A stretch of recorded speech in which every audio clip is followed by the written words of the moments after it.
بسم اللہ الرحمن الرحیم۔ شروع اللہ کے نام سے جو بڑا مہربان نہایت رحم والا ہے۔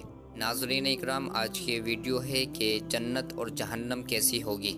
دیکھیں، مرنے کے بعد دوسری زندگی جو ہمیشہ رہے گی، اس میں ہر انسان کی آخری منزل ہے جو کہ جنت ہے یا پھر جہنم۔ لیکن آخر یہ جنت اور جہنم ہے کیا؟ کم و بیش تمام مسلمانوں کے ذہنوں میں اتنا تصور موجود ہے کہ اللہ تعالیٰ ایمان لانے والوں اور نیک عمل کرنے والوں کو آخرت میں انعام اور اکرام سے نوازیں گے، جو کہ جنت کی صورت میں ہوں گے، جہاں وہ عیش اور آرام کی زندگی بسر کریں گے، جبکہ ایمان نہ لانے والوں اور برے اعمال کرنے والوں کو آخرت میں اللہ تعالیٰ مختلف قسم کے عذاب دیں گے، جو کہ دوزخ کی صورت میں ہوں گے، جہاں وہ تکلیف دہ زندگی بسر کریں گے۔ دیکھیے، پہلے ہم اللہ کی رحمت یعنی جنت کے بارے میں قرآن اور احادیث کی روشنی میں آپ کو چند تفصیلات بتاتے ہیں۔ جنت کے پھل اور بہاریں دائمی ہوں گی۔ جنت میں بھوک اور پیاس نہیں ہوگی۔ اہل جنت سونے کے کنگن اور سبز ریشم کے لباس پہن کر تکیے دار مسندوں پر مزے کریں گے۔ اہل جنت عقل پر اثر انداز نہ ہونے والی سفید رنگ کی لذیذ شراب پئیں گے۔ اہل جنت کے لیے ہیروں اور موتیوں جیسی شرمیلی نگاہوں والی خوبصورت بیویاں ہوں گی، جنہیں اس سے پہلے کسی جن یا انسان نے چھوا تک نہیں ہوگا۔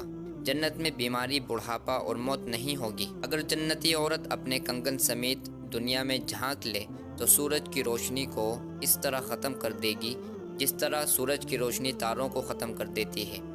اگر جنتی خاتون دنیا میں ایک دفعہ جھانک لے تو مشرق سے مغرب کے درمیان ہر چیز کو روشن کر دے اور ساری فضا کو خوشبو سے معطر کر دے۔ جنت کے محلات سونے اور چاندی کی اینٹوں سے بنے ہیں۔ جنت کے 100 درجات ہیں۔ ہر درجے کے درمیان زمین اور آسمان کے برابر فاصلہ ہے۔ جنت کے پھلوں کا ایک گوشہ زمین اور آسمان کی ساری مخلوق کے کھانے سے بھی ختم نہیں ہوگا۔ جنت میں ایک درخت کا سایہ اس قدر طویل ہوگا کہ اس کے سائے میں ایک گھڑ سوار 100 سال تک چلتا رہے تب بھی سایہ ختم نہیں ہوگا۔ حوض کوثر پر سونے اور چاندی کے پیالے ہوں گے جن کی تعداد آسمان کے ستاروں کے برابر ہوگی۔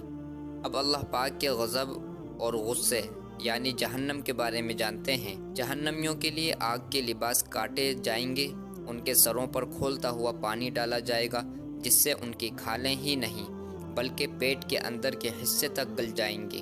جہنمیوں کے لیے آگ کا اوڑھنا اور آگ کا بچھونا ہوگا۔ جہنمیوں کی گردنوں میں توق، ہاتھوں میں زنجیریں اور پاؤں میں بیڑیاں پہنا کر آگ میں گھسیٹا جائے گا۔ جہنمیوں کو جہنم میں آگ کے پہاڑ صعود پر چڑھا دیا جائے گا۔ جہنمیوں کو پینے کے لیے زخموں سے بہنے والے خون اور پیپ کا آمیزہ دیا جائے گا۔ غلیظ اور بدبودار کھولتا ہوا پانی دیا جائے گا جو منہ سے لگاتے ہی سارے چہرے کو بھون ڈالے گا۔ بدمزہ، بدبودار، کڑوا اور کانٹے دار درخت جہنمیوں کو کھانے کے لیے دیے جائیں گے۔ جہنمیوں کو تنگ اور چھوٹی کوٹریوں میں ٹھونس دیا جائے گا جہاں وہ موت کی تمنا کریں گے لیکن موت نہیں آئے گی۔ جہنم میں اونٹوں کے برابر سانپ ہوں گے جن کے ایک مرتبہ کاٹنے سے جہنمی 40 سال تک زہر کا اثر محسوس کرتا رہے گا۔ جہنمی کا ایک دانت احد پہاڑ کے برابر ہوگا۔ جہنمی جہنم میں اس قدر آنسو بہائیں گے کہ اس میں کشتیاں چلائی جا سکیں۔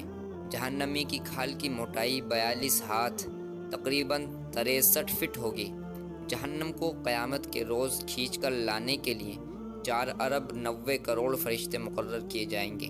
جہنم کی گہرائی اس قدر ہے کہ اس کی تہ میں گرنے والا شخص مسلسل 70 برس تک گرتا چلا جائے گا۔ جنت اور جہنم کے بارے میں قرآن اور احادیث کے حوالے سے یہ ایک مختصر سا تعارف ہے جو ہم نے آپ کے سامنے پیش کیا ہے۔